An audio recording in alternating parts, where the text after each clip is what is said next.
Hello everyone, this is Remleiz from 40k Theories, and welcome to this newest episode of Adeptus Podcastus. Joining me as always is Michael from Tactica Imperialis. Hello everyone. And joining us once again this week is the other half of 40k Theories, Mama Homebrew herself, Naerina. Thank you, kind of dearie, and hello everyone. So, how is everyone doing this week amidst the lockdown from Steve Carino?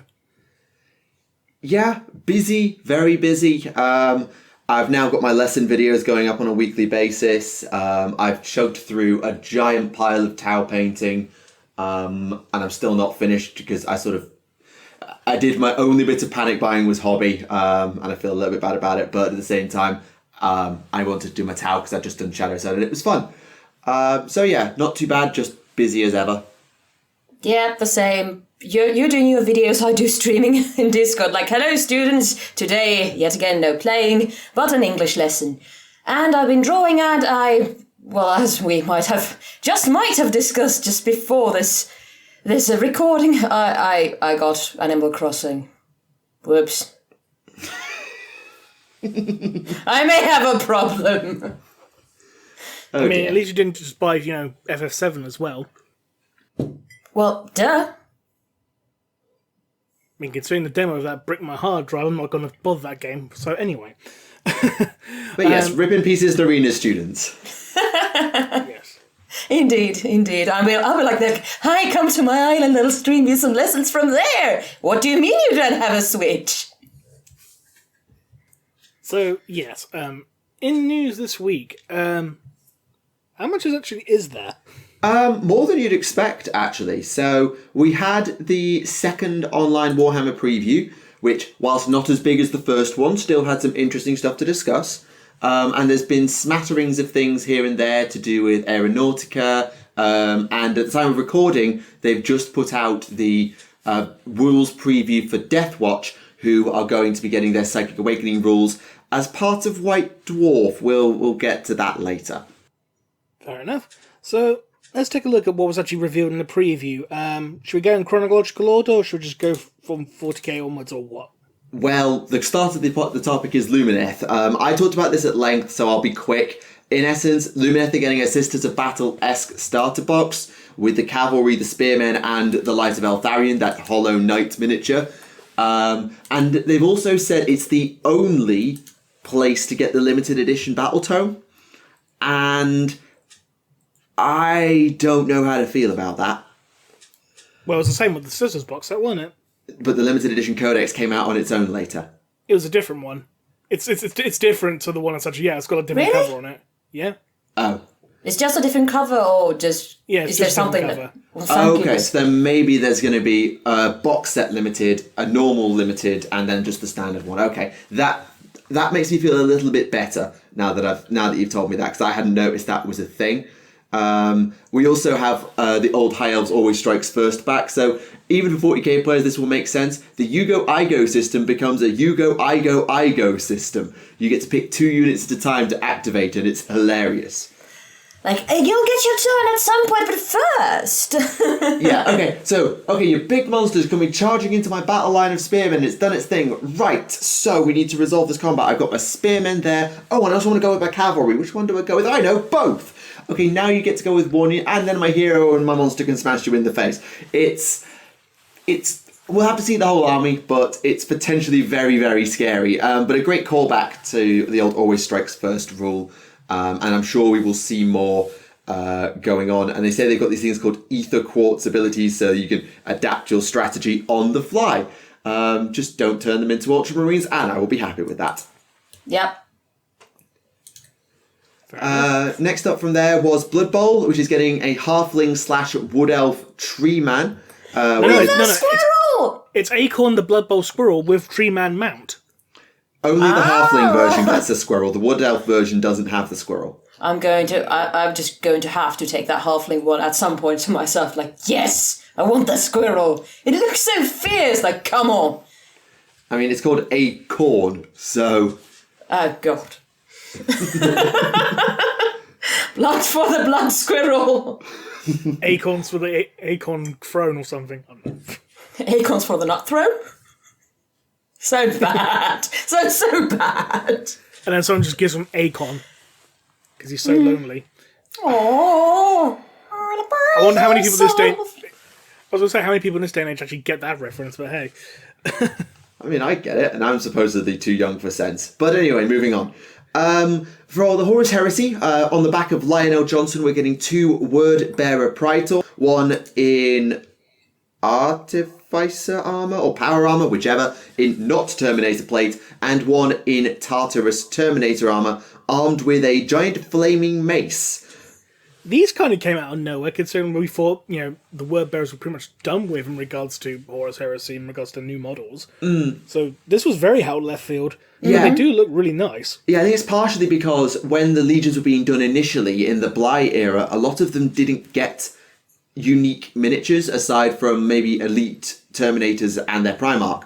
So a lot of them are missing their Praetors, whereas if you go a bit further forward in time, for example, the Night Lords got their Praetor on catch-up, but the White Scars got their Praetor very early, and I think maybe the Dark Angels have, the Blood Angels have. Basically, it's a case of catching up the Legions from the Bly era to have Praetor models, because the newer Legions have them and the old ones don't. Yeah. By the way, did you notice that the Terminator armor actually has some flame on it, and the other one just has some metal that I couldn't afford flame, so I made this all by myself. Oh yeah, that's cool. I'm not sure what that... What is that sigil on the backpack, on that bit of flame? I don't recognise the sigil. Is it like a broken... It looks like a serpentine broken V. It's a V. Don't know. It's probably a reference to one of the cults or something like, you got the Shattered Suns or something. It's probably something like that. Maybe. I saw Serrated a Suns, sorry. Shattered Suns Warcraft, isn't it? Serrated Sun. Serrated Suns, yes, that's it. Yes. Actually, I saw a bit of a mixed reaction to these guys, particularly, I think, the fact that they're very, very corrupted. Like, they're super corrupted traitor word bearers. So if you're playing sort of reenacting Istvan, for example, these miniatures are not really of any use to you because they're maybe not pre-Galvor back, but certainly pre-widespread corruption with all the sigils and the carvings and all that jazz. They'll still be perfectly suitable for things like, if you're reenacting Calf, for example. True. You'll just have to pick your reenactment correctly. Quite so. Because don't forget, the word bearers, their corruption was very early compared to the other legions. I know it was very early, but I know it wasn't dead obvious on day one because they were supposed to be loyalists right up to Istvan 5. That's all. Then after this one, they went like, fuck it, let's paint our armor red now because fuck it. Because red ones go faster. Wrong army. But still, they do! They go faster down the rabbit hole of chaos anyway. Zing.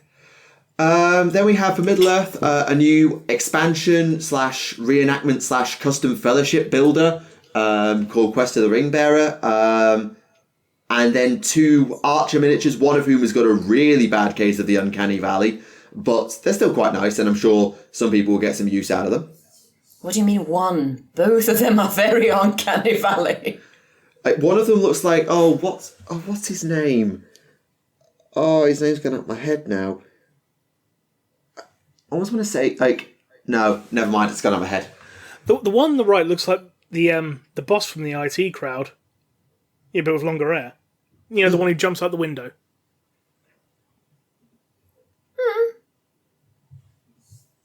No? Okay. Sorry. I should have watched that to be able to know something about that. Fair enough. Next up, we've also got another preview for the Angels of Death series as well, which is looking very nice, I must admit. It's so pretty, goodness gracious. I love this freaking black and white with the extra added red there. It reminds me a bit of Sin City, and goodness gracious, those Tyranids. So pretty. Yeah, it's... Yeah, in addition... Sorry, carry on. I would say it's really impressive stuff. I think some people got a little bit salty because they'd just been spoiled by Astartes Part 5, which was apparently utter god tier. But bear in mind, this is supposed to be like the middle of a feature. So... Also, I apologise about dog barking in the background. It's fine. I'm sure there's some comments marking out for it, so it's fine. It's one of the salty ones commenting. So also, in addition to this Angels of Death teaser, we've also got a screenshot of a hyper-realistic looking CGI Sister of Battle. Yeah, like, you'd be forgiven for thinking that was actually a normal photo, just slightly touched up in editing. But no, it's really impressive stuff. I've been told, I watched this live with a few people, and some of them suggested it had been rendered in, like, maybe one of the game engines, but I really wouldn't like to say with any confidence. Something like Unreal or? Unreal was the one that was given to me. Is that Unreal 4? Is it Unreal 4? I don't know. But I think it is Unreal 4, yeah. Well, that was a suggestion. I think they sort of said it partly because of the second image that they showed of the rotating Space Marine head sort of being a bit too dark for certain other things. I don't know. I'm just parroting, really.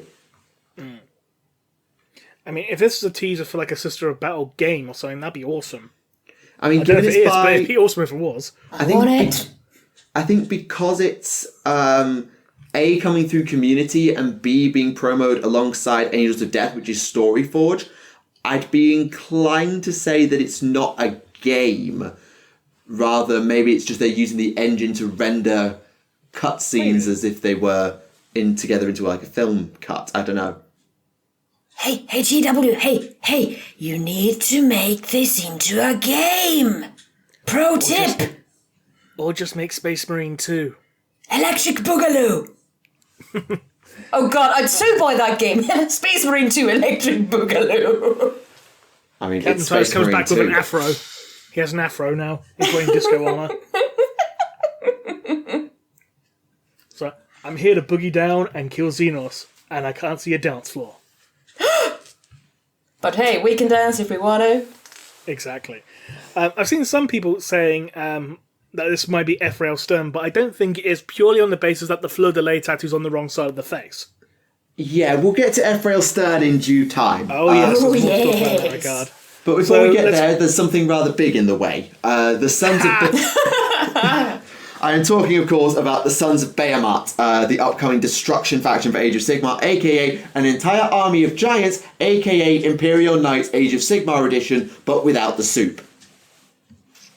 And I assume falling over drunk and splatting people. Well, there's one type of giant that does that, the Elgaz the Gargant. That does happen. But there's sort of suggesting there'll be other units as well, like the Gatebreaker and other ones as well.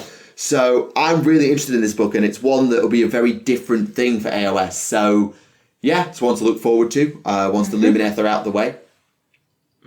Yeah, they should be out of the way, otherwise they'll be squashed. I mean, they've got a cow the size of a mountain. There's something's definitely not going to get squashed, but yes. Oh, true. But now we're past that because it was nothing more than a teaser, because you've got to bear in mind, as much as some people were like, show the models. Like, this was supposed to come out the same day as the Lumineth, so patience. We'll get there. We can now move to Warhammer 40,000 Psychic Awakening number 9, which is called Pariah, and it's nothing to do with Necron Pariahs, before anyone asks. That was the joke I was about to make, yes. So, despite the fact that when Pariah was leaked ahead of time, people were like, Necrons. It's not Necrons. Or at least, as far as we're aware, it's not Necrons. They had to do that on purpose. They were like, It's Harlequins versus Deathwatch, isn't it? Well, there's definitely Harlequins, and there's definitely sisters, because Ephrael Stern is there. Yeah, that was the big surprise of that. Ephrael Stern is getting an actual another model. Yeah. The first one she had was like a limited edition from but back when Black Library actually did models, like very briefly in the late 90s / early 2000s. So the fact she's actually getting a new model with her, Harlequin best friend, who is also known as the Pariah. So that's a title for you. And Ephrael Stern is a blank, I believe, isn't he? Nope, psychic. Oh, sorry, yes. on the end of the spectrum. As opposed to, if she's actually a psychic or if her power is purely faith-based or if it's something that's entirely, that's completely up in the air because it's very, very complicated. Suffice to say, in terms of power, she's like a mini empress in a way. Aww. Because, like, if you go by the Emperor theory the theory he was created by the souls of the dead shamans all merging together, that basically happened with Ephraim Stern, with, like, a convent of 700 Sisters of Battle merging their souls with hers and giving her all this stupid power. So with this logic, if we get more Ephraim Stern models, do we have a series of My Little Empress? Oh, God. I did the head test thingy this time. You didn't, Rem. Ha! But honestly, this freaking model... We're only 15 minutes in, don't worry. Indeed, but still, this freaking model of Ephraim Stern, I freaking love it. It's so dynamic. There's movement. There's freaking... fabric flowing, hair flowing, everything flowing. I love it. I'm a bit confused as to why the Harlequin's standing on a deck of playing cards, though. I mean, I'm assuming it's some sort of, like, fractal portal type thingy-majib, rather than a deck of playing cards. I don't think that's what that is. But he is a Harlequin, so it could be, like Joker. Joker's wild. I mean, Joker? No. Who knows? It's, either way, a very, very nice pair of miniatures representing some very iconic characters who will be returning as part of Psychic Awakening 9 in some way. Now, the reason I'm sort of reticent about saying who's where is because Harlequins and Harlequins and Deathwatch are getting their rules in White Dwarf. They haven't stated at this point whether they're going to be in Psychic Awakening 9 or not. Because when this trailer for Stern started playing, I assumed, wait, are we getting a do-over of Sanctuary 101? That was my immediate assumption when I saw Stern, or I saw Sisters. But who knows? Who knows? That could be cool for like a mini campaign with Stern against the Inquisition, considering that was like the end of the graphic novel, where she uses her psychic powers to kill a Calexis assassin by kissing it. Yes, that happened. And you'll be able to see that happen in full colour as part of a fully recoloured reissue of the Demonifuge graphic novel. The 20th anniversary reissue. The fourth reissue of this particular story, which is not necessarily a bad thing. Because I was going to say. I think I should just get it because of the colouring and everything. I'll just use it as reference for every freaking 40k drawing. And what else do we have? We have, they're bringing back vouchers.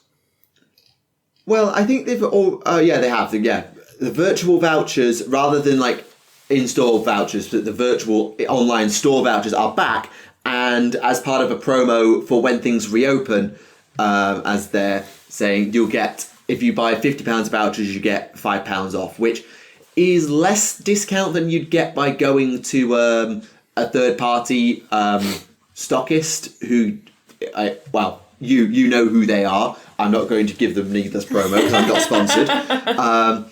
But it is a nice touch, and this will also apply to Forge World. So if you're wanting your Forge World miniatures for a teeny tiny bit cheaper, then you can do it in voucher format to save up ready for the reopenings whenever that comes.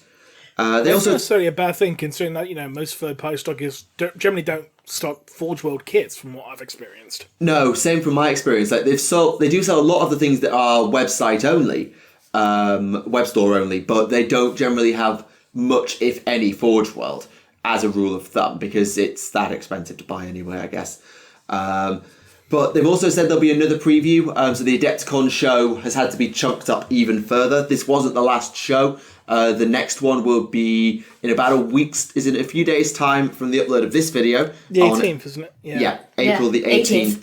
Yeah. We're not sure if that's going to be third and last, or whether there will be another one after that, because Adepticon was too big for just 2 previews. But it's going to be impressive, whatever it is, and hopefully we'll get to see the specialist games get a proper run out there. Yeah.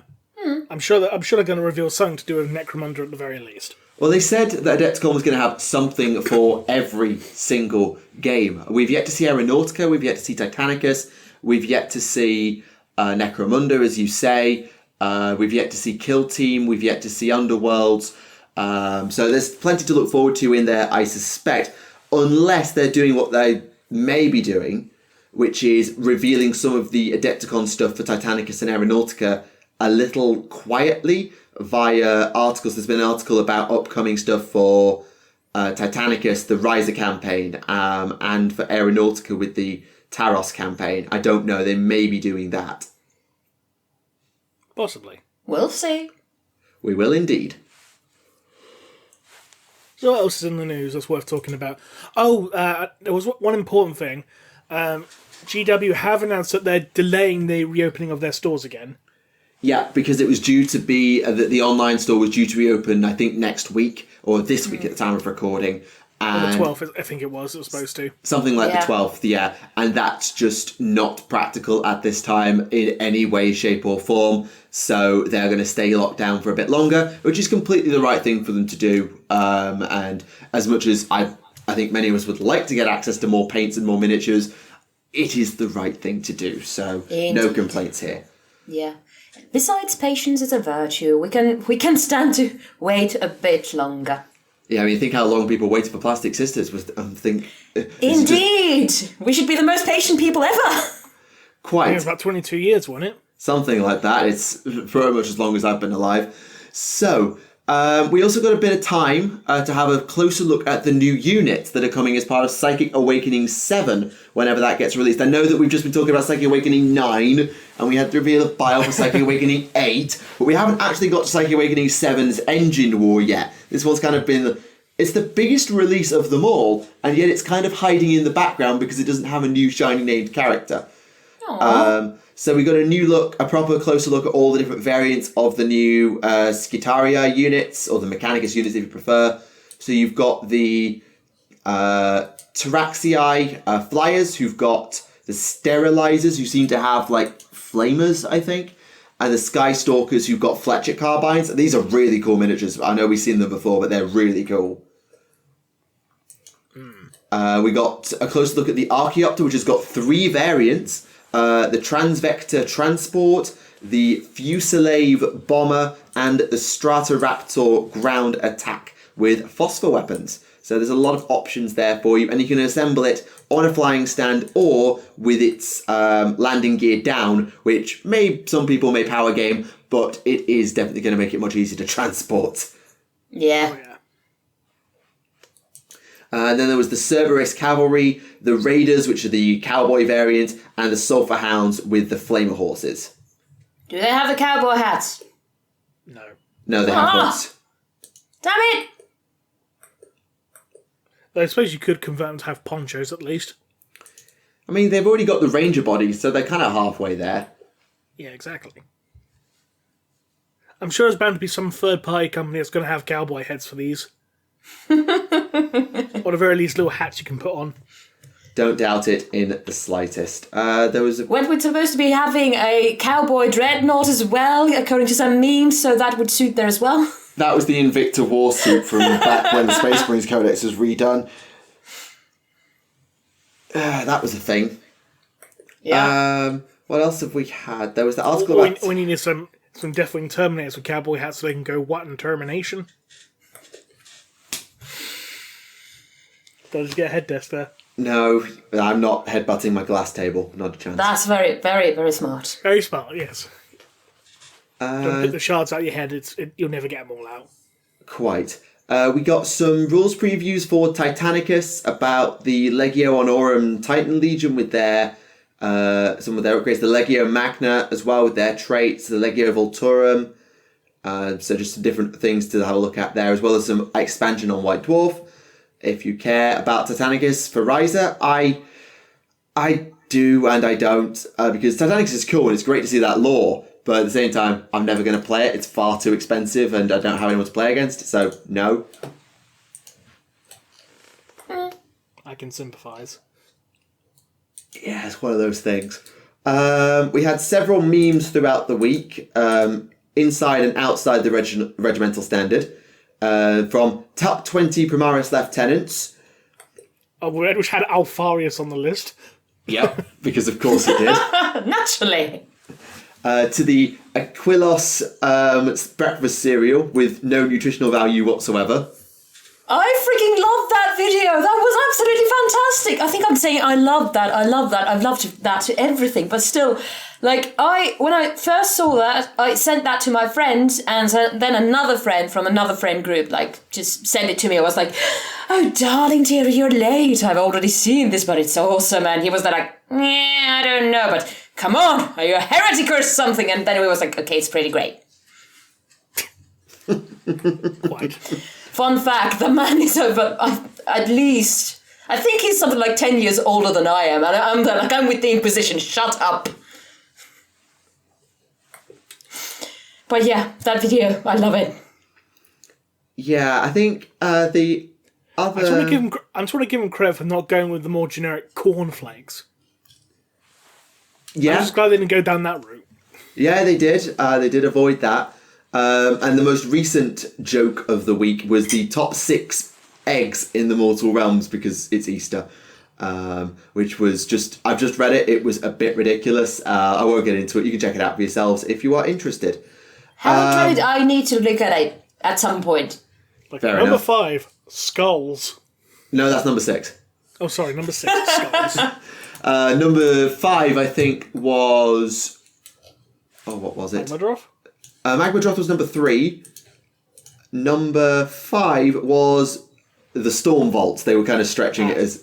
they had Magmadroths, the Bad Moon, because the Spider Fangs say it's a giant egg, Squig eggs, and the theoretical Gryph-hound eggs.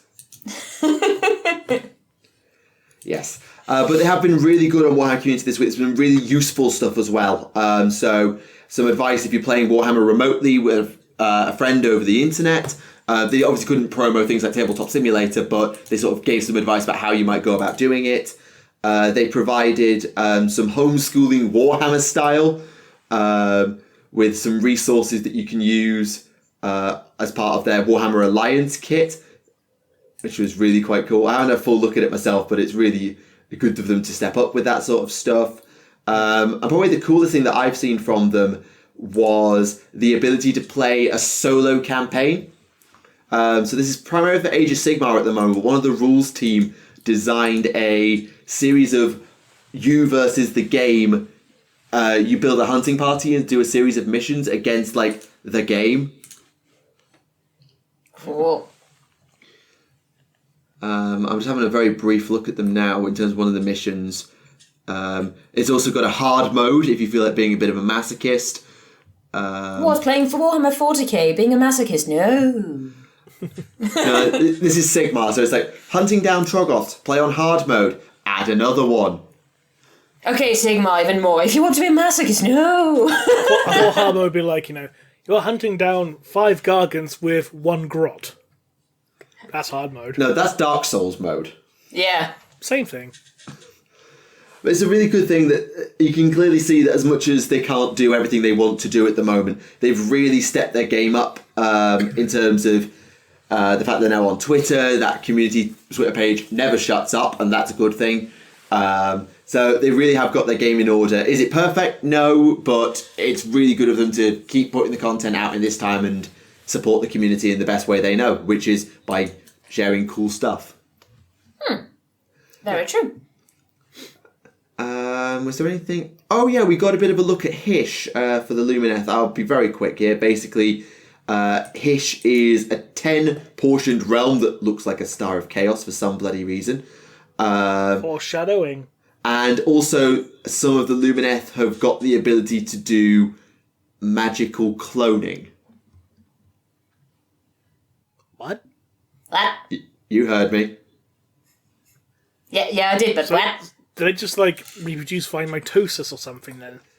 Well, it says here that Iliatha, for instance, is a matriarchal society and by far the most populous of the Lumineth realm lord's nations, thanks to their mysterious practices of magical cloning, now carefully regulated following calamitous mistakes made in the Age of Myth, where they basically set up a magic apocalypse in Hysh. Whoopsie! And arguably, you could argue that maybe the Lumineth caused the Age of Chaos. Please don't make them into the Eldar. Please don't. Yeah. Pointy ears, arrogant, fucked up the galaxy and the universe for everyone else. Yeah, checks out. Yeah, I saw Oculus's tweet as well about he found his home on the Hish map, because in between Hish and Ulgu, near to where Slash is kept, is the abyss of willful ignorance. I don't know why that got me so bad.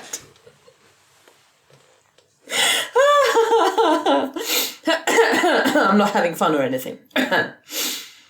But yes, that was a cool little article to get a bit of a map of Hish and a bit of a look at Ulgu as well, which was really nice. I also got to see a bunch of Lumineth artwork, including a close look at the cover art. And the more I look at this, I'm starting to think, where's the rest of their unit roster? Surely there's more to their unit roster than this.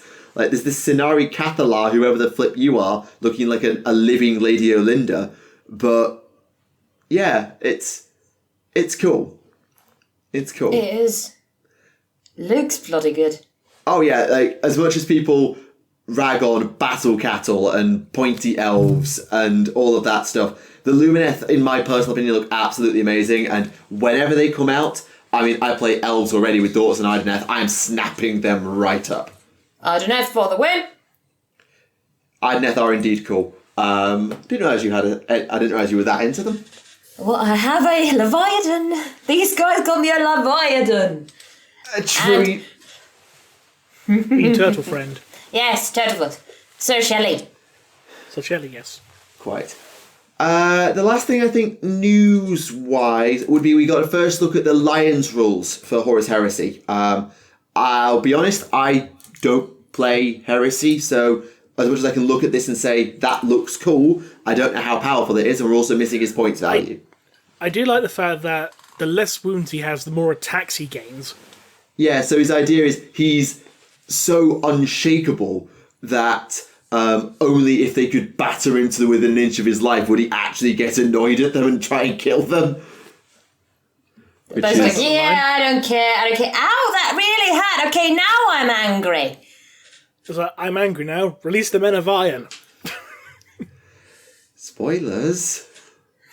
Oh, that's God knows how long ago now. It's fine. One episode, but fine.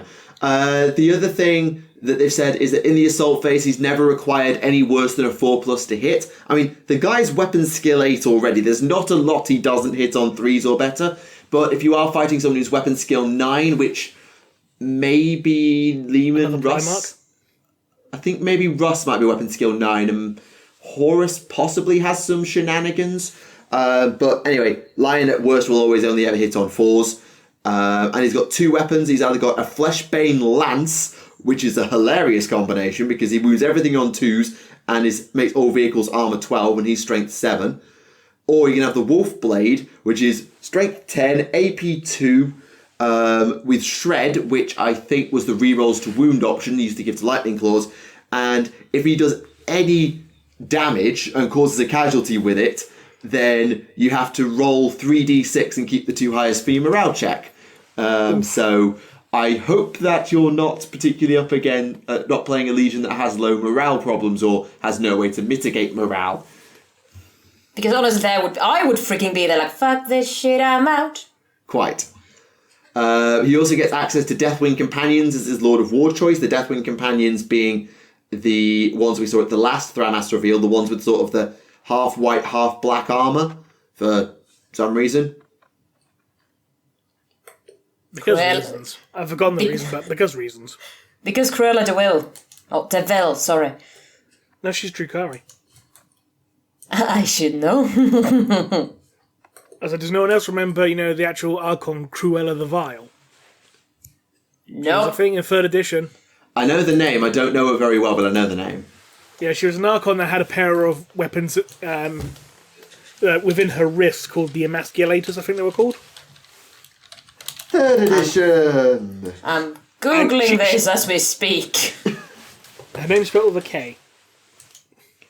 Well, that explains it. While you look that up, though, there's one piece of lore that came out this week. One of the Psychic Awakening stories came out. It's called Burden of Brotherhood. And it's really, really good. No spoilers. Well, no, you can spoil it because it's released publicly on the website. So Go for it. It's been on Warhammer Community for 4 days. I think it's okay because it's free. So Fine. it tells the story of a chapter master and their chapter around the time of the dawn of the Psychic Awakening. And the chapter master at the start of the story is ripping apart a opponent, or ripping apart some poor sap, and it turns out to be a space marine, one of his space marines. And the reason for it is that the marines are being, as you like, infected by this taint, this power. And Sounds chaotic. as the book goes on, or as the story goes on, you realise that they're becoming psychers. They are literally being afflicted by the Psychic Awakening in the most literal way we've seen put to paper. Ah. Because Oh, God, it's not the Lamenters, is it? Because then they stole all those psychers to recruit from, didn't they? well, I can only in this story it just talks about that they're losing against this power of this group of mutants, and the space marine just reaches his arm out to go and get his go for his weapon or something, and a giant beam of light blasts out of his hand and destroys the enemy. Whoopsie. And he's like, oh no. And basically the Space Marines view this as they've been corrupted. Their psychic latent ability has awakened, which has happened across all of humanity and all of the galaxy, but you only ever see it mentioned in passing, even in the guard section of the book. Grumble, grumble, Psychic Awakening 5 doesn't really talk about it very much, just talking about madness amongst Gay Vesa. It wasn't very good for talking about the Psychic Awakening. It was just a Shadow Sun promo piece. Not that I'm complaining, because I like Shadow Sun. But basically, because all these Astartes are going Psyker, they're being put down for it, with the Chapter Master ritually doing it himself every single time. And they start arguing. The Chapter Master and the captains start arguing about it and how is this worth it, spilling the blood of our own? How does that help the Imperium? What's the gain? And then I think it's the Chapter Master goes on. The Chapter Master goes on to say, and I quote, "Look at it, an entire galaxy filled with the weak and the simpering, the corrupt and the decadent, and all the while we fight and die, then we have to hide what we are from them, as if we are somehow the unclean and unworthy ones. He was one of your soldiers. You cannot tell me that you think this is right." And then the captain comes back. "Think for a moment about what you're saying. If we allowed knowledge of this corruption to get out, it could damn us all. Every one of our brothers would be put to the sword if we were discovered, and you know that." To which the Chapter Master says, "What if there was another way?" Oh, they've gone renegade, have they? After a bit, essentially, they go renegade. Neat. And I just go through this. So here, I think towards the end, it goes on a bit now. And then it says, Are we to lie down and die for no other reason than the way we were made? We're warriors of the Adeptus Astartes. How much have we suffered and endured for the Emperor and his precious Imperium, only to stand here fearing sanction as what? Heretics? Witches? I bleed for you, and you, and you, my brothers. But not for this," pointing to the Aquila. "Not anymore. Between us, we've conquered entire subsectors, single-handedly destroying legions of Xenos and human alike. What do we truly have to fear? We take back our destiny for you, me, and every one of our comrades that have died protecting this hollow, corrupt ideology of mankind. We fight for us now. Some will resist. What do we do then? Then we must enlighten them." I'm getting word bearers vibes from that. Well, the artwork that went on the front cover is of a Dark Apostle. So my assumption is this is the chapter that goes on to work with Bile in Psychic Awakening 8. That is my assumption. We do not get them mentioned by name as a chapter at any point in the story. So we'll have to wait for Psychic Awakening 8 to have that confirmed. But I read it's that confirmed at all. Sorry, go on. I'm just saying if it's confirmed at all. if it's confirmed at all. But like, I now have a list of names for who the chapter master is, who the captains are. But either way, it's really interesting because we don't get to generally see the fall or the switch of an Astartes happen. I know it happens in the Heresy a bit, like you see Lorgar's corruption and you see Horus's corruption.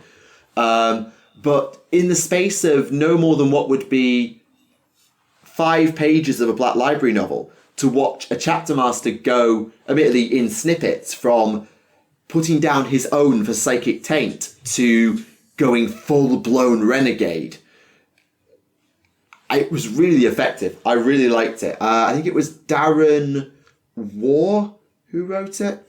Let me remind myself. It was, Duncan War. Sorry, Duncan War. Really impressive piece of work. Just wanted to say.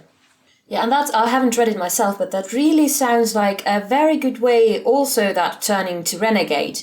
That sounds like a really good way to, protect one's mental health. If you think it from that, point of view of the chapter master, okay, I'm killing my men, I'm gonna go insane if I don't do something as well, and they are going to go insane as well. So, let's go renegade.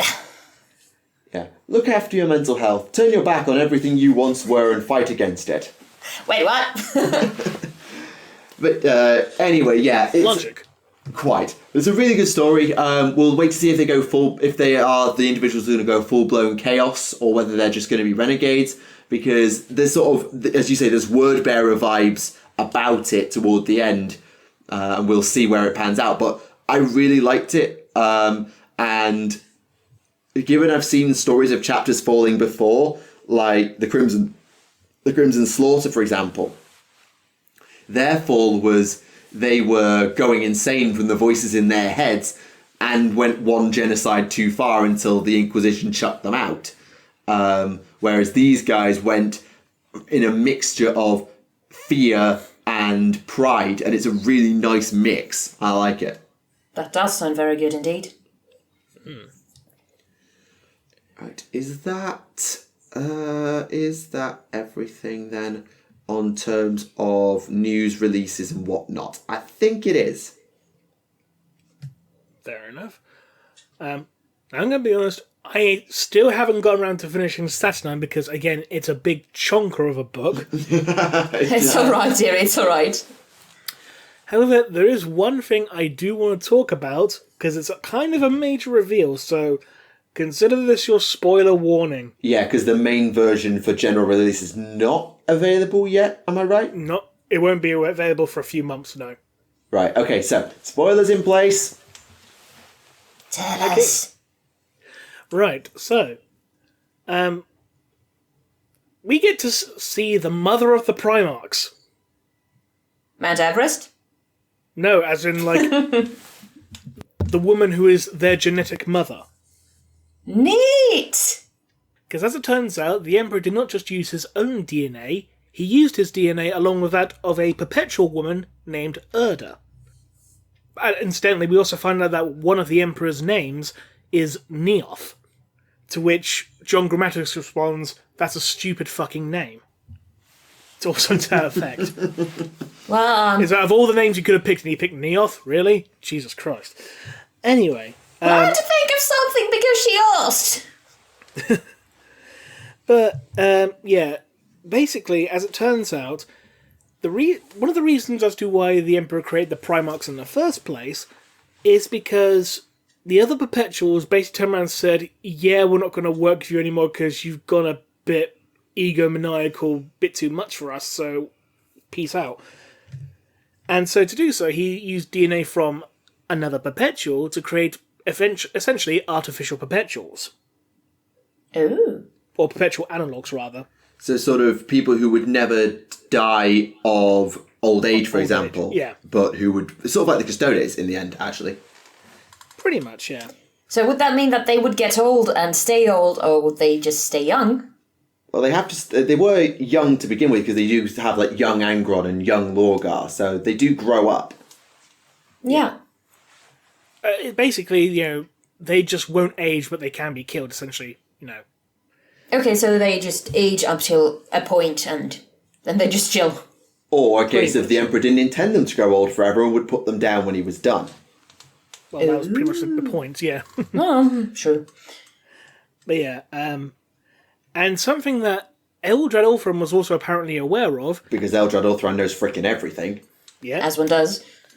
It was Urda who was responsible for scattering the Primarchs into the warp. What? Yep. And you have a baby, and you have a baby, and you have a baby. Yeah, in her own words, she did it. Well, she did it. She took it from him. She cast them into the tides of the warp to spare them from his terrible ambition. So basically, that whole thing that the Primarch scattered was like, I'm trying to save my babies. I'm trying to be a mother. Essentially, yeah. So we've gone from angry chaos gods to Dark Angel temporal chicanery. But that was for Caliban, though, wasn't it? Yeah, but I'm sure there was a thing where there was a time loop involving sending someone back to the scattering of the Primarchs. I swear that... So assume that there is. So we've gone Chaos Gods, Dark Angels, and now Angry Bereft Mother. To be fair, Chaos Gods could have something to do with that Angry Mother. I mean, it could be that maybe she made a deal with the Dark Gods. Who knows? Maybe. That's not revealed, but I'll just read a direct quote. Through his sons, he would force the human race into the future, force it into submission, and defy the warp to do it. He had built artificial perpetual analogues and weaponized them, ready to resist the unbending cosmos. He was planning a crusade to retake the stars, to claim back in a bloody century or two what had taken millennia to lose in the first place. That was when I stepped away too. Astarte stayed and finished to work on the Legion gene build, but I left. I was heartbroken and bereft, and I stepped away. I tried to save my sons. You know, John says you scattered them, blah, blah, blah. It's like, I did, I took it from him, I cast them into the ties to spare them from his terrible ambition. And, yeah. And she basically went into hiding because she feared the Emperor's vengeance. Well, I would have gone hiding too. For fuck's sake, I just took 20 babies and tossed them into the warp or something. Yeah. Like, nope, I'm not staying in this building when my angry man thingy, whatever Emperor is, cannot really say human man, comes back home. He's going to be... when my ex comes back, when my baby daddy comes back, I think he might be a bit annoyed. So I'm going to go. Bye. Also, interesting fact, she has a bodyguard who's a space marine in silver armour, described as being not the grey of the Knights Errant, just plain silver, and it turns out he's a space marine that was created before the Primarchs. Well... Okay. Basically a prototype for the Legion gene build. Yeah, and we know that obviously that gene build is happening because of this Astarte individual, and Belisarius Core was involved in that. And it also sort of maybe helps to square the circle about which came first, the Space Marines or the Primarchs, because the whole idea of the Primarchs being made on in the labs on Luna and then not on Luna and all that jazz. Yeah. So it makes sense if the Space Marines were actually made first to take Terra alongside the Thunder Warriors, and then when they got to Luna and took it, then they could take over the Gene Labs, make the Primarchs, and then have them scattered when the time came. That might help square that circle. Yeah. And I like the idea, actually, of this individual, her name's gone on my head already, I'm sorry. Urda. Because making a deal with the Chaos Gods, because if we go back to Molech, the reason the Emperor goes all Super Psycho Power Trip is because he goes to Molech with this group of Perpetuals, and essentially, as far as we can tell, steals the power of the Chaos Gods for his own in order to power himself up to take back Terra. And it would make sense, therefore, for the Chaos Gods to be so annoyed about it, for Urda to give them, if you like, a way in at getting payback on Big E by stealing the Primarchs away. Yeah. Granted, that's all implied, because I think if she'd have said, yeah, I made a deal with the Dark Gods to try and deprive the Emperor of the Primarchs, she would have been as near to a Perpetual gets as shot dead on the spot. But that's still interesting, and I think it requires a bit of jumping through hoops, but I quite like where that story's going, if that's what they're going with. Which begs the question, what would happen, or if this has already happened and it is not just in any book yet, has any of the Primarchs actually met her? No. This is the first time we've ever heard of her. There's been questions throughout. I remember loads of questions in the podcast history about what if the Primarchs had a mother, or what if, or whatever, or what, or words to that degree. So we've never heard of the Primarch's mother, air quotes, before until today in canon. But how cool would that be if there was a book in which one of the Primarchs discussed, like, okay, I met this woman once. Perhaps not just like, I met my mum, but something alluding to it. That would be neat. That would be so neat. Where does this scene take place? In the middle of a desert somewhere on Terra. Okay, so it's nowhere near the palace in the siege where it could be overheard. Well, if I understand my 40K-ified naming conventions of old locations, I believe it's somewhere in Mauritius. Which, if you consider that the Imperial Palace is in the Himalayas, then, yeah, that's a long way off. Yeah. Incidentally, as a side note, which is quite funny, Eldred Ulfrin has a pair of magic scissors. Because of course he does. What does it do with them? They're described as being wraithbone shears, which he can use to basically cut an entrance into the webway. That sounds a heck of a lot of like Star versus the forces of evil. It's the subtle knife from his Dark Materials.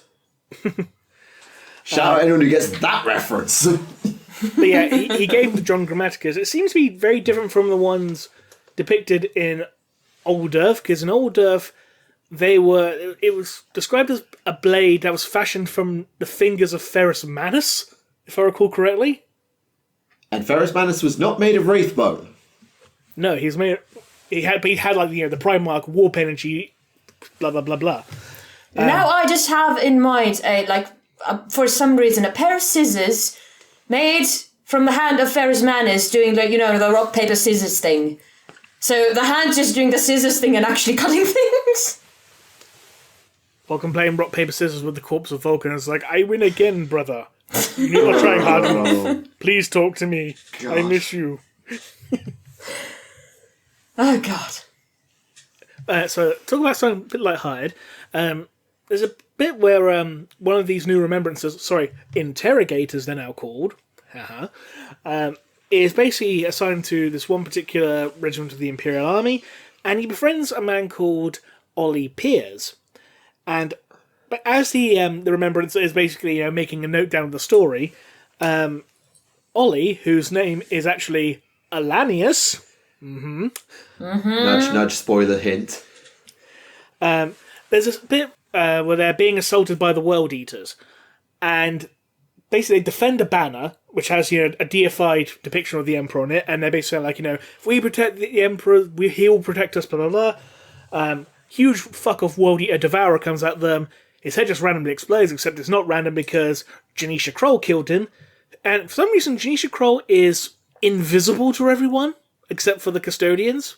Okay. What?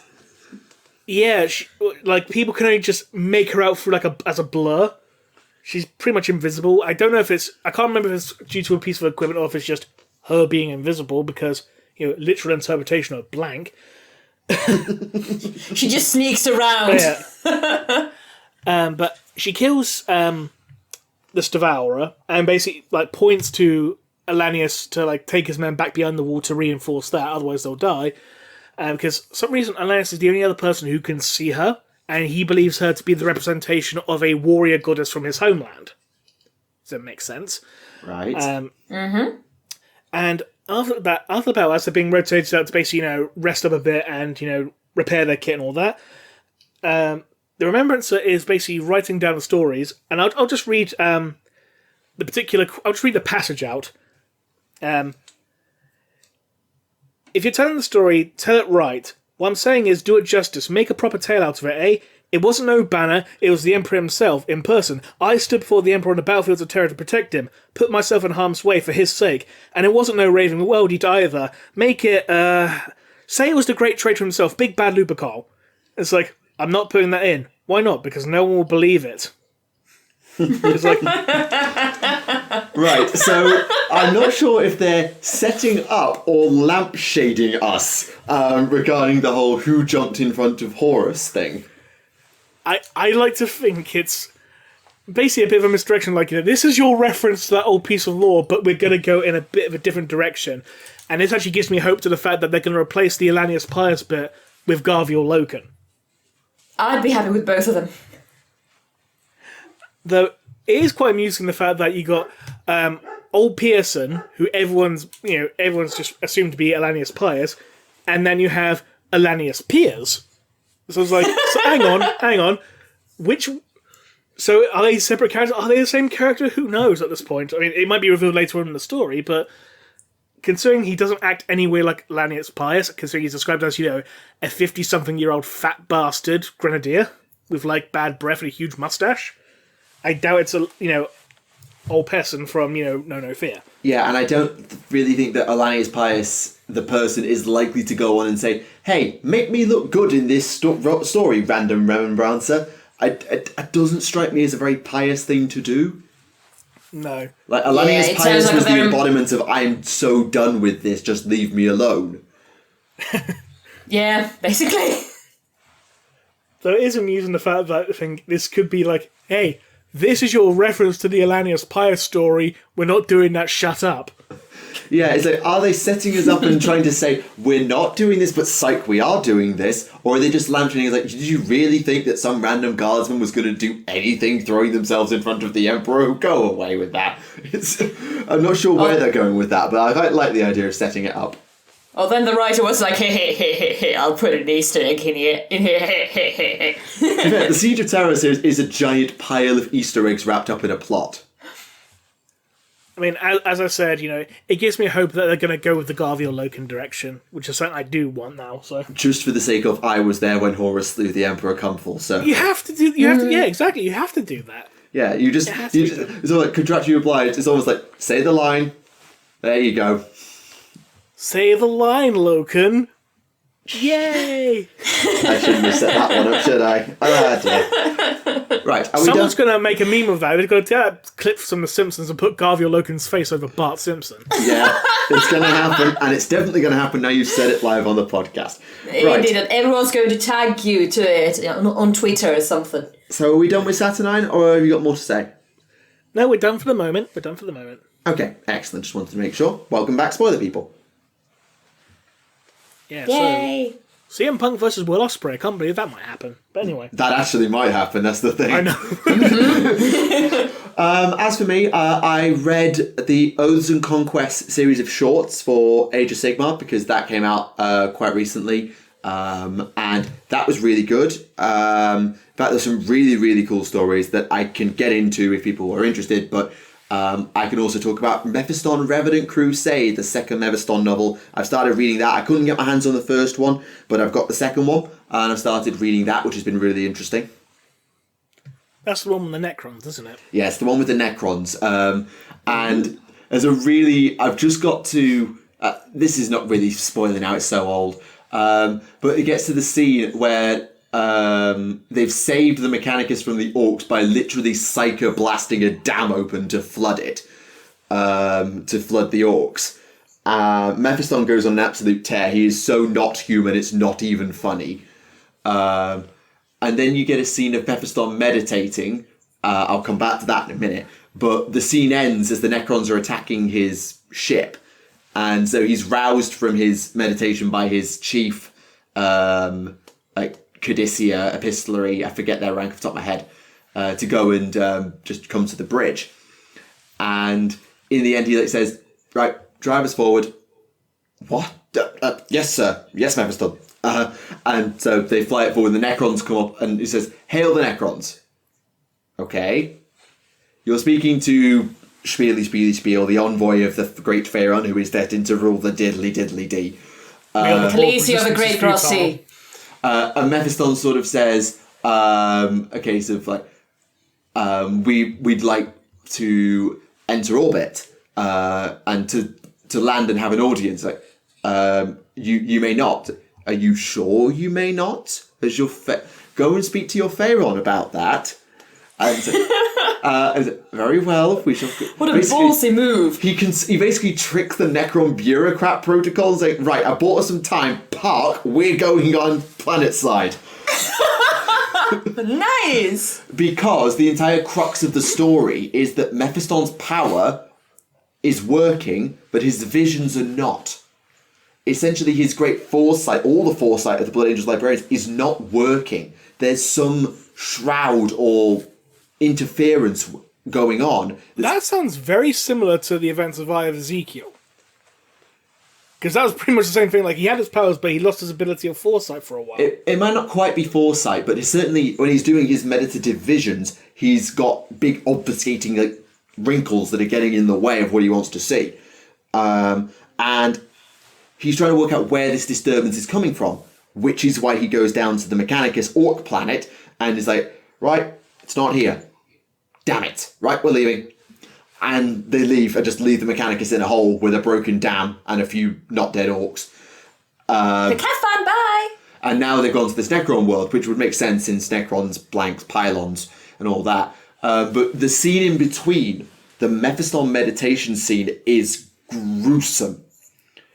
Because the librarian goes to rouse Mephiston, because the ship is like, feels like it's taking heavy fire, but the damage is coming from the inside, it's coming from Mephiston's meditations, I think.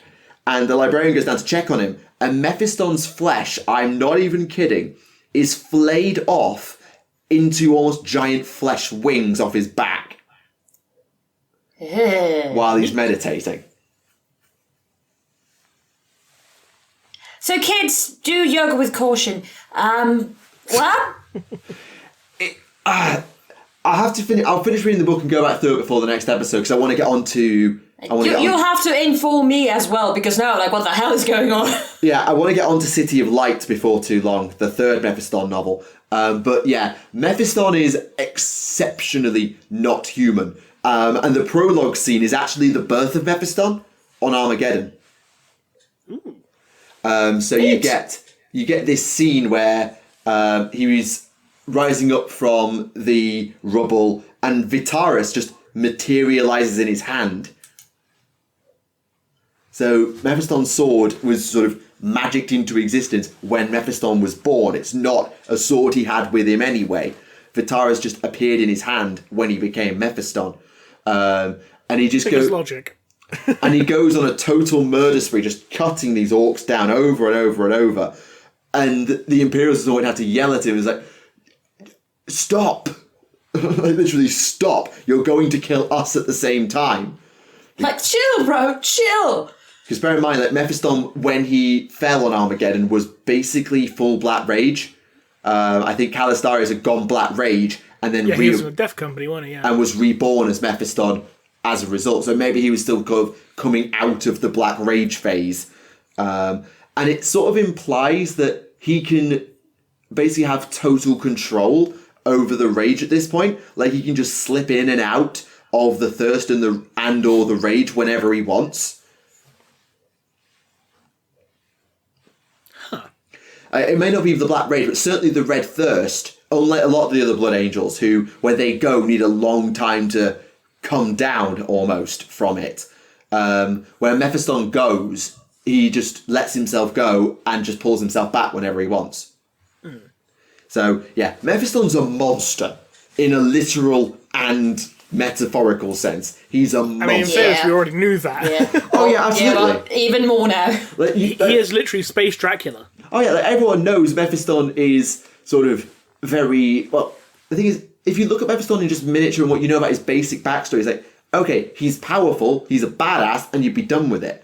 But then you actually read his actual backstory with particularly these novels and a little bit with the Devastation of Baal, where he goes and literally stands in the realm of Khorne to get Kabanda's attention, give or take. Well, not get Kabanda's... He goes to Kabanda and go like, oi, bitch! Actually, it's more opposite of he goes to spy on what's going on in the realm of Khorne and catches Kabanda's attention by accident. I feel like they got that wrong. But he can stand... Like, oh, hello! I was just passing by. Passing through. He, as Psychic, can stand in Khorne's domain, astral spiritual protection-like, and get away with it. So, yeah, he is insane in many ways. And I'm really looking forward to where this book goes. And then City of Light has got Thousand Suns in it, so maybe we'll see Rubric Immortality shenanigans. I don't know. I mean, considering it's called City of Light, I assume it's Mephiston goes to Tizca. If it is Mephiston goes to Tizca, that could be really fun. Well, what was Tizca called? I know. The City of Light. I know, but obviously these the things called this book's called Revenant Crusade. There has not been a single mention of a thing called the Revenant Crusade, and we've already met the Necrons. So I'm just like, okay. Which can be described as being revenants. Yeah, but the back cover hints that there's a war on called the Revenant Crusade, which I assume is the Necrons' conquest efforts. So we'll see exactly how it shakes out. I look forward to talking about it probably on the next show. Fair enough. Hopefully I should have Saturnine finished by then. If there's any more revelations, I'll be sure to point them out. Absolutely. I don't know if there's going to be anything more than what we just mentioned in regards to CM Prunk and Will Ospreay, but hey. Do people want any Sigmar stories? Because there is an Idoneth one if you care, but there was a couple that I really like to read. I just heard Idoneth. I was like, yep, go ahead. Yep. Okay, so just to give you a bit of a lore context in case you're not familiar. So the Idoneth lived under the seas of the mortal realms for eons until the Skaven stumbled on them. And they... Sorry. I just got a mental image like the Skaven digging a tunnel, all of a sudden they just popped into the middle of the ocean and the tunnel's just been flooded. I was like, oh shit. What's it? I mean, that was how the Idoneth kept the Skaven away for a long time, pretty much. But anyway, eventually the Skaven discover the Idoneth, and thus this gets Nagash's attention. And so Nagash, trying to find them, drains the entire Kaptar Sea in Shaiish. The entire ocean is just drained by Nagash to expose one of the enclaves of the Idoneth, who then have to run for it. The Idoneth don't run, for the record. They don't run, they swim everywhere. Like, even on land, they swim, because they have the Ether Sea. So they have to basically leg it away from Nagash, and it follows the last few survivors as they book it for Morfan on the run from the forces of death, raiding human settlements as they go, and having to weigh up whether they use the souls to refresh their Namati or to bargain for entry to Morfan. And the last Kellians go down, and it's a really, really good story. And it actually suits... I've got a bit of headcanon for my Idoneth as to why they've all got, like, Daughters of Cain heads, some of them, and all the extra stabby bits. It's because they've been on the run from Nagash for so long that they've got desperate, and I'm going to convert a soul render to be like, your soul is mine, as a conversion. Ooh, yes! So you have Shang Tsung in your Idoneth. Like Shang Tsung the soul render, yeah, literally. Hell yeah! Like, instead of using the talon hook to rip the soul out, they're literally ripping it out with their hands because they have not got time to waste. So, yeah, that's what I'm planning to do with my Idoneth. And so it's really good as a story, just as a bit of headcanon come to life. That sounds so freaking cool! Yeah, and there was another story that I really enjoyed about... because I talked a bit last time about Fist of an Angry God, the Bill King short, where he talks about a Stormcast who finds their ancestral home. Now, this story focuses on a Stormcast of the Celestial Vindicators who vaguely remembers their wife, their child, their grandfather. They remember faces. They used to know names, but in all the reforging, they've lost their names. They can barely remember their faces, and then they die and are reforged, and it's even more blurry. And then they stumble on a sorceress of the Darkling Covens, who is basically battering through a bunch of, I think, Bloodbound. And because the Darkling loses all of her thralls, the Stormcast agrees against his better judgment to accompany her on some quest to recover some thingamajib. And so they go off and do this, and Stormcast is constantly questioning her motives, and yada, yada, yada. And eventually they get there, they win the fight, recover the artifact, and the price the Stormcast asks for his services, if you will, is to remember. Aww. And he gets his wish. But all he can remember, he remembers their names, he remembers their faces, he remembers their deaths. Oh, holy...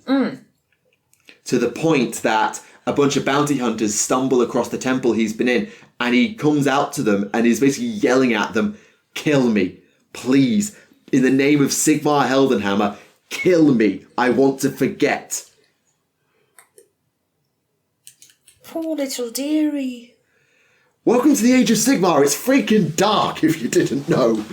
Yeah, I know, but still, like, holy shit, poor little dearie. Yeah, this is why we specify very, very clearly what sort of a wish we need or want to make. Yeah, it's a really good read. I really enjoyed it, but it's like, ow, my feels. Yeah, I like, you just told me about it. I haven't even read it, and my feels are like, no! Poor little darling, dear, no! Yeah, there were some other really good ones in there. There was Fire Slayers, basically having to run away from the forces of death. A goblin boss losing his own horde, then accidentally getting it back by blowing up a wizard's conclave by accident. Oops! Grots are insane, and it was very, very good. There was a one about a Chaos Lord who follows all 4 paths of chaos in his life. So he starts off undivided and is then tempted by a demonette to follow the path of Slaanesh for a bit. Then they stumble across forces of Nurgle and he goes and works with them for a bit. And then he meets with the Magister of Tzeentch and he works with them for a bit and becomes a scryer and a sorcerer. And he has to kill one of his closest lieutenants from the past. And then he has a fight with the Cornate Champion, kills him and takes command of the Bloodbound for a bit. And finally, it comes full circle as he goes to fight the Caradron he'd seen at the beginning of the story, and is chucked off the ship by his own son, who is now working for Khorne, but was born to the Slaaneshi demonette, human thingy hybrid, and so hates his father for being born to Slaanesh when he now worships Khorne fully, and he just basically gets Sparta kicked off the Caradron ship as the Caradron ship is blown up and his son dies in the Inferno. It was... I've really oversimplified it, but it was really good. That sounds like one hell of a road trip. It wasn't even a road trip. That was a lifetime of war, just going from one god to another, walking the Eightfold Path, and then being booted off a Caradron ship by your own kid because he was born to the wrong god. Oh dear. Yeah. Oh dear. It was really good though. If you are not, it does sound good. If you're not a Sigmar lore person, I completely understand. But Myths and Revenants, Oaths and Conquests, and Gods and Mortals, the original one, they're such a good introduction to the lore. They're so good at introducing all the factions and allowing you to see a little bit of everything, so you can then go and explore the various things you want to look at. Oh, that was really cool. Looking at the Ideneth, I'm going to go and buy their battle tome now. Or I'll go by Court of the Blind King, which is also excellent. And so on and so forth. There's some really good stuff in there, and I just really enjoyed it. That does sound bloody good. Okay, is there anything else to add, or should we do some questions? Let's jump into questions. Okay, where are they? Hiding. On your channel. So, where do we want to... Let's find a good one to start on. There's a decent number, and we've got a decent amount of time, so let's see. Who would win in a fight, Eisenhorn or Ravener? Is this pre or post wheelchair? Both. Oh. One says before, one says after. I'll be honest, I've not read the Eisenhorn versus Ravener book, so they might actually explain it in that. Oh yeah, that was a book, wasn't it? Yeah. I'm gonna go for Eisenhorn in this though. Fair enough. Just because. Okay. No reason, just because. Yeah. Okay, this should be interesting. What happened to the Alpha Legion infiltrators in the Thousand Suns during the Rubric of Ahriman? Were they exposed? Were they dusted? Or were they just happen to be psychers anyway and get away with it? It sounds very Alpha Legion to just get away with it. I mean, it's possible that all the Alpha Legion infiltrators that were in the Thousand Suns might have actually been dead before them, because remember, I think it's after the burning of Prosper, there's only about 1,000 Suns left. Yeah, there's 1,000 suns left again. Yes. Ah. Yeah. So it's possible that any Alpha Legion infiltrators might have been dead at that point. Yeah, and then you've got to go through the whole fall into Tzeentch and the Siege of Terror and everything else, and Alfaris may no longer be doing that spying operation since he's now on the same side as them on the traitor's side, and he doesn't need to keep an eye on them the same. So maybe he doesn't that's not so true, because they did have an Alpha Legionnaire who was infiltrating the World Eaters as a captain. I can only imagine the fact that, this guy, for a guy who's got to have butcher's nails, he's very calm.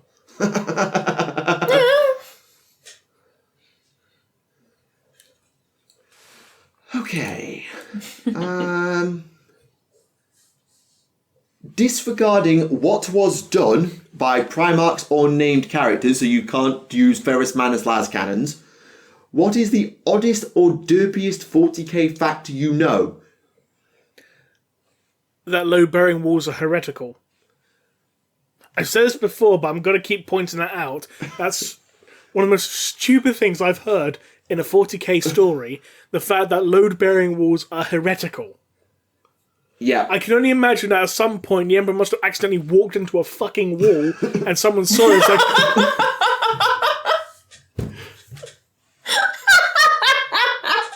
maybe Euphrates saw it by accident and was like, well, that's heretical then. I was just about to say that, fact as well. God damn it, you stole my thunder, but yeah. Them heretical walls that can bear loads. Yeah, you can't top that. Yeah.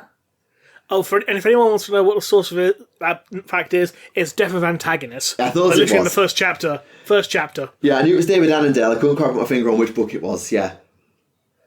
Okay. Do the Adeptus Mechanicus have their own psychers? And if not, why not? Since it would be the only reliable way to test out hexagrammatic wards, Gellerfields, and all of that sort of thing.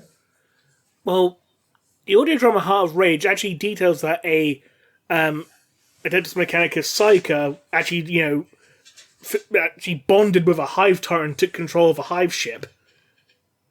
Yes, this did happen. Yeah. Mm-hmm. So there are psykers. Whether they're designated as such is a different matter entirely. But we do know there are, at the very least, psychically sensitive members of the Adeptus Mechanicus. That much we do know. Excellent. Excuse me. Right.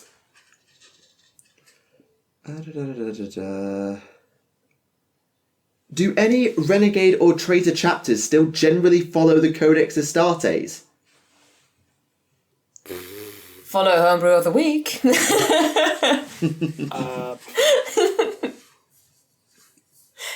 I'm going to assume just no.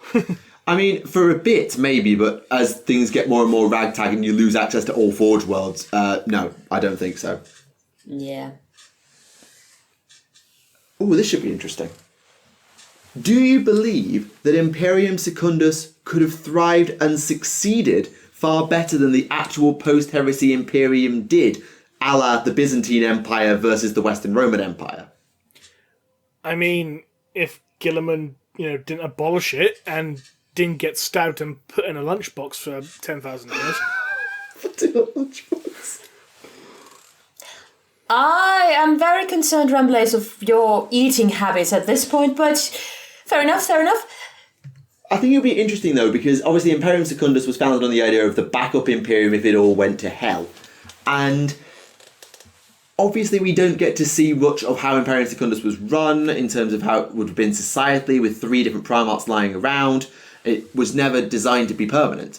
But I'd be interested to see, if the Imperium had survived, or maybe the Imperium had not survived in the way that Guilliman couldn't save it, the other loyalist Primarchs were dead, the Emperor was dead, but Horus was also dead and he just couldn't get back. So the Imperium kind of collapsed as the Emperor's empire and went on to become sort of the new Imperium that's not the Emperor.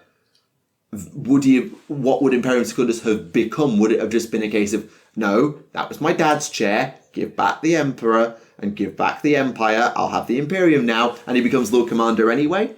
It would have been interesting as a sort of idea of what if he had not closed Imperium Secundus and gone at it alone. I don't know, it could have been interesting.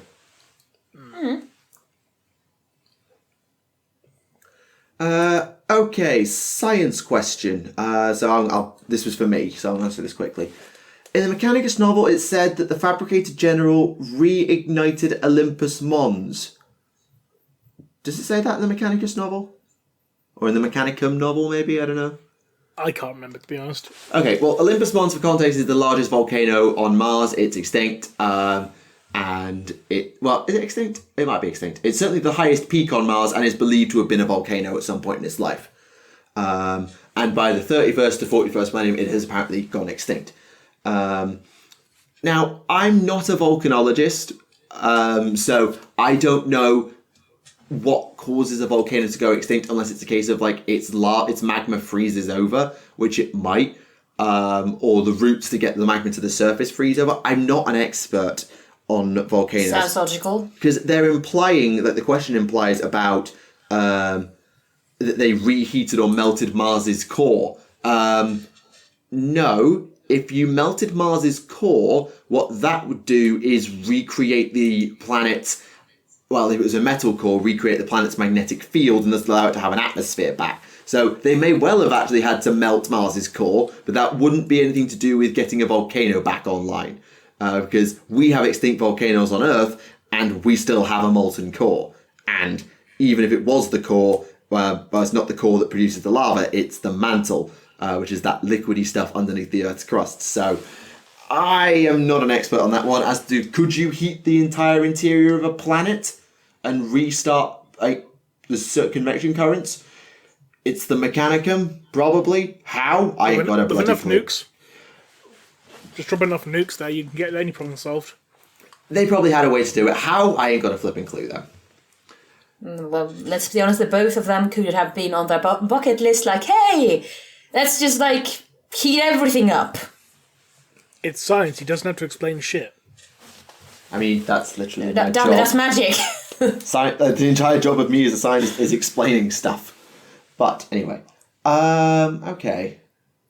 According to the Space Wolves White Dwarf, which is the previous issue of White Dwarf before the one that's next out, it says that the fact... Well, I vaguely have, and it's where we get the reference that the Space Wolf Primaris now used to copy the Wolfen, whereas before they didn't. They do now. But it says here that the Vanguard Primaris in Phobos armour have been adopting parts of Fenrisian culture and changing the paint of their armour in reverence to Morkai, a practice that is confirmed to be spreading throughout the chapter, aka a modernised cult of Morkai as a callback to the days of the Sixth Legion. So, do you believe we could see the return of traits of other legions that were exclusive in 30k into modern 40k? We kind of already have, with the Thousand Suns getting their cults back. But I can't think of any particular examples that you would have in the old legions that really existed, aside from, are we going to see the Hexagrammaton back? No, because we've only got 2 of them now. And as for the other 9, like, the the clans became the company names. So that's still a thing in the Iron Hands. Yeah. So I don't think we will, because the Loyalists didn't really have any. It's a bit of a dull answer, but it's true. Or at the very least, nothing notable. Yeah, I would agree. Yeah. Okay, so this question is about the second Fabius Bile novel. Okay. Have you read it? Yes. Okay. A So, while ago, but yes. so this is in reference to something that was mentioned on the last show about soul blasters. And they ask, isn't that similar to something to what Bio used on a Keeper of Secrets in that book? Ammunition that had blank blood in it. It wasn't blank blood from what I recall. From what I remember, it was literally described as the concentrated essence of a blank. So literally, he like liquefied a blank, as opposed to just using their blood. It wouldn't surprise me if they did use concentrated blank essence as, like, you know, the core of those soul blaster bullets. But I don't think it was actually specified. Fair enough. Okay. There's one up here, which was for Rem. Where's it gone? I've lost it now. Where's it gone? Hello? Have I died? I don't think so. You're back now, anyway. Okay. Where's it gone now? Okay, I vaguely remember it. So the question was to do with Conrad Kurz. Like, how would you make Conrad Kurz cool? / again, or less uncool if you think he's uncool now. Put him in a Batman mask. Pretend the events of the Guy Haley novel had never happened. And put him in a Batman mask. Okay. What happened to the bodies of each of the traitor Primarchs that died after the Horus Heresy, by which you mean Kurz's body and no one else's? Well, also Alfarius Omegon. Horus's, we know what happened to that. It was... Well, Horus's body was taken by the Sons of Horus and put in a shrine on the world of Malium. Then it got stolen by the Emperor's children, and then Fabius Bile cloned it, and then Abaddon burnt it. Comrade Kurz, his head was taken by Mishen, and then she got butchered the fuck by Talos. Alfarius, he was killed by Rogel Dawn, and then he was burnt from what I recall. And then with quote-unquote Omegon, if it actually was Omegon, we still don't actually know for certain, because it could be anyone bloody else. You know what the Alpha Legions are like. Yeah. But they just, again, if I recall correctly, Gilliman just burnt that one as well. And that's it. Everyone else became a demon. Yeah, and those bodies just transformed. They don't, burn away. Actually, I think... Like the others. I think when Fulgrim went demon, didn't he, shed his skin? Yes, because Snake. Because Snake. Yeah. Yeah. That was literally the whole point of his transformation. He's like, I am now a snake. I'm Randy Orton. That's related to something that's a minor Saturnine spoiler, and also probably we don't have an answer to it. Things like genetic differences between Primarchs and Space Marines, aside from the lack of a certain implant that Space Marines have that we discussed last time. Do Primarchs only have one heart? Do they... I do... Actually, no, I think it might have been in Prince of Crows. I think. I could be wrong. But there was a story where Comrade Kurz was basically being treated for injuries by the Legion's apothecaries. And the apothecaries basically said, this guy's got organs I have never even seen before. Oh, yeah, the Archenland Angron semi-lobotomy. No, it's a different story, but yeah, there's that as well. I was talking in regards to Comrade Kurz, not Angron. Yes, of course, but yeah, it just immediately jarred my mind to the Archenland Angron lobotomy, trying to get the butcher's nails out and failing. I don't think they actually did discuss anything aside from his brain in that, though, so yeah, never mind. They did say replaced half of his spinal column as well, if I recall correctly. Yeah. Which is why they can't actually get rid of him. Because, if you get rid of it, that's half your brain gone, half your spine gone, so yeah, you're fucked. You're dead. Yeah. Because there was actually that other story, I think it was actually called Butcher's Nails, where Lorgar was actually talking to Angron and saying, I've looked for a way to get rid of them using magic, and we can't because it'll just kill you. Which is why Lorgar did that ritual in the first place, to ascend to demonhood to save his life. Is that confirmed that he actually did do it to save Angron? It wasn't just him being a bit of a... Because I was assuming it was just Lorgar being a bit of an opportunistic bleep. Well, in that Butcher's Nail audio drama, when they end up teaming up against, some Corsairs, some Eldari Corsairs, and the Corsair captain basically says the reason he attacked them is because he cannot allow Angron to become the Blood God's son, and Lorgar's like, oh, shit. What's that? He's got... Oh, fuck. And then Angron goes to kill him, and Lorgar's like, no, wait, no, don't kill him. And Angron's like, nah, too late. You should have said that before, now he's dead. Yep. So this is a question regarding the Horus Heresy book Mechanicum, or Mechanicus. It's the epilogue to that Mechanicum. book. So it talks here about... It's been a very long time since I looked Okay, at I'll read you. So I'll read you the quote. When Dahlia dared return to the Silver Cavern, did she see that the book containing the grand lie of Mars had been taken?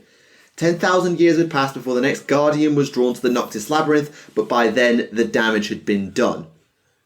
Do we know what that was? What, the lie of the Noctis Labyrinth? And the damage that was done? I don't know if we know what the damage done was, but if I recall... Oh, fucking hell, what was it? trying to remember now. Because, Noxus Labyrinth, that was basically what contained the Void Dragon. Yeah. What the Void Dragon shot. The problem with the whole concept of the Mechanicum novel in regards to anything to do with the Catan is because it was written with the idea of 3rd edition Catan lore in mind. And then the great Necretcon happened. Yeah, because there was a bit, if I recall correctly, there's a bit of a flashback scene where they're reading through this mural, watching this hologram or whatever, and it basically says the dragon came to Earth of its own free will, and basically demanded sacrifices to feed on. Blah, blah. It's even though with the great Necron retcon, it's they didn't go into hiding willingly; they were imprisoned. So it's just hard to reconcile anything from that time. Yeah, it's one of those things, unfortunately. Yeah.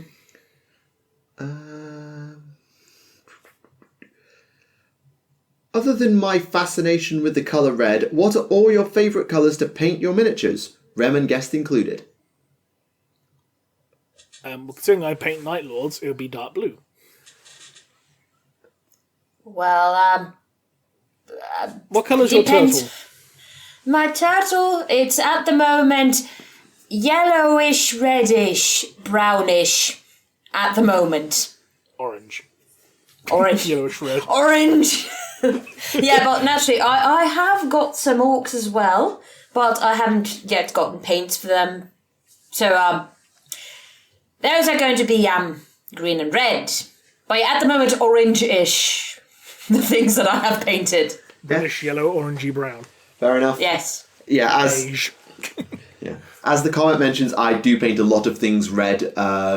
But I've actually really enjoyed painting my Tau because they've got this dark blue, lacquered blue armor, and my Ideneth are from Morphan, and they've got the same dark blue armor with Stegodon scale green, sort of this sea green cloth, which really contrasts well with the really bright pale elf flesh. So I really quite enjoy painting dark blue. And That sounds neat. Died again. I kind of don't mind painting green, but not really. Yeah. Which reminds me, at the moment I draw and paint, with oil pastel, oil colours and watercolours more than I do miniatures. And I have had a fixation for blue. And I'm trying to get away from it, but I don't seem to be managing. Hello? Hello! Can you hear us, Rem? Did I die? You might have done. You might have died, but you have been resurrected. But yeah, I had a proper blue period. I'm trying to go for some other colours as well, but we'll see. Absolutely. Okay. So this one is, how strong is Ceramite meant to actually be? In some instances, it's strong enough to survive a bolt around, but in others, it's broken in half by a scrap axe. The answer to the question is, it is as strong as the writers need it to be. But I'm Tish. Am I wrong? Nope. At this point, do we know if it's easier / less risky for chapters to produce Primaris as opposed to creating more Firstborn, which is actually easier for them nowadays? I don't think we actually know. At least I don't know. I mean, I would assume for the Raven Guard, it would be easier for them just to create new Primaris rather than creating Firstborn, period, because their gene seed had such a high rate of rejection due to how unstable it was. Yeah. Which is why they had to import all their gene seed directly from the Terran gene vaults, because our stock is shit. So I think, considering how much more stable Primaris gene seed is, at the very least in theory, it's just easier for them to make Primaris. Yeah, it sounds more sensible as well. Yeah, I think for certain chapters, the Space Wolves, they'll have had a time where it was easier to just do Primaris because they wouldn't need to try all the Cup of Wolf and stuff. But now that they need both, I think they'll probably just do whatever's more useful to them, which probably will therefore mean all Primaris. In terms of easier, we don't really know, unfortunately, as far as we know.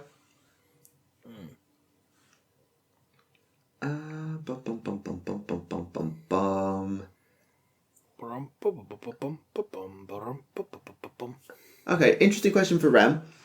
Would you be interested in doing a video about the theories that have either been proven right or wrong after the lore developed after they were released? Interesting idea. I'll think about that. Can I be a part of it? Sure. Excellent. It'd be quite fun to say, right, hello everyone, this is Remleiz from 40k Theories, and we're going to have a look back and react to some of my old videos and talk about... Remleiz reacts! Remleiz reacts to old videos. You won't believe what I got right! Oh, God! Yes! Oh, God. In all seriousness, heck no. Not with that kind of headline. Not with that format, but it'd be interesting to see, like, go back through all the 40k theories and be like, yeah, actually, so that one was proved half right, that one was completely wrong. It was an interesting one to reflect on what you got and what you didn't get. Shows how much, maybe have a little tally, like, where the writers listened, where the writers didn't listen. Perhaps it's a special when you get, another, proper mark. What the hell is it called in English? Milestone? That's the thing, yeah, milestone. When you get another proper milestone like that, 150k! Ow. Sorry, got excited. Could be fun, I suppose, but I guess that's up to Rem to decide as and when the time comes. Right, is there anything here that isn't just a meme? There's a few guest requests. Undead falling to chaos? No, that's not how it works. There was some chaos undead, though, in lore. What? Like, there was Krell. Seeing he was an undead champion of chaos. He was chaos who was then raised as an undead. He fought in the Vampire Count's army. And there's also in the old Realm of Chaos books, your Chaos Army could have undead in it, so... Huh. Oh, okay. Well, that's not undead falling to chaos, that's undead being raised by chaos sorcerers, I guess. I'd assume. Plus, you could always argue plague zombies, that's chaos undead. Technically. They're zombies. Technically. They're zombies. Zombies are undead. So I've heard. Sure, let's go with that. Let's see, is there... that's about the Fulgrim clone. I feel like we've talked about that one a bajillion times. I think that might actually be, aside from guest requests and memes, pretty much it.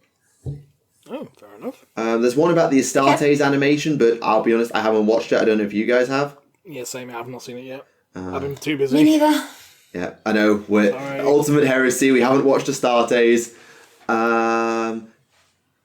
We have a teacher excuse, and Remleiz is doing a heck of a lot of work Remleiz for is this Remleiz. channel. So, yeah, Rem just keeps working. Yeah. Even though my doctor tells me you got to stop, you need to take time off. Indeed. What do you think? I'm rooting for your doctor and being there like, what are you doing? Are you working again when you shouldn't be? In fairness, we're going to be playing that Alien RPG tomorrow, so... Oh yeah, I'm excited for that.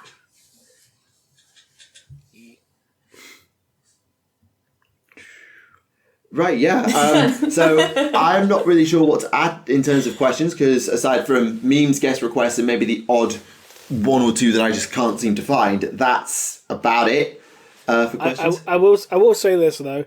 I apologise if this episode's a little shorter than normal. We had a bit of a technical issue because Discord decided to be Discord. There was a major technical hitch. I think we're at about 1 hour 40 because I had to cut my audio up. So, suffice to say, we're just going to blame us all on Steve Carino. No, we're going to blame this one on technical difficulties. This one cannot be blamed on any external factor. I'm still going to blame on Steve Carino regardless. God damn it, Mars! Mars? Mechanicus joke. Okay, yeah. I thought you were saying Steve Carino comes from Mars. That took far too long for both of us to get. That took far too long to get. Oh dear. Indeed, shame on you both. In fairness, I was under the context we were talking about Steve Carino, so... Perhaps he's part of the Mechanicus as well. No, he's just king of old school. Yeah, true.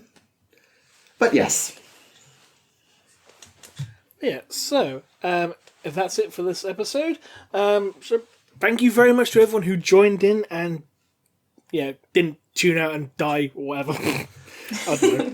Yes. Whatever people do when they get bored. Anyway. Yes, thank you very much for watching. It's been a good show. Thanks to Naerina for coming back on. That's it.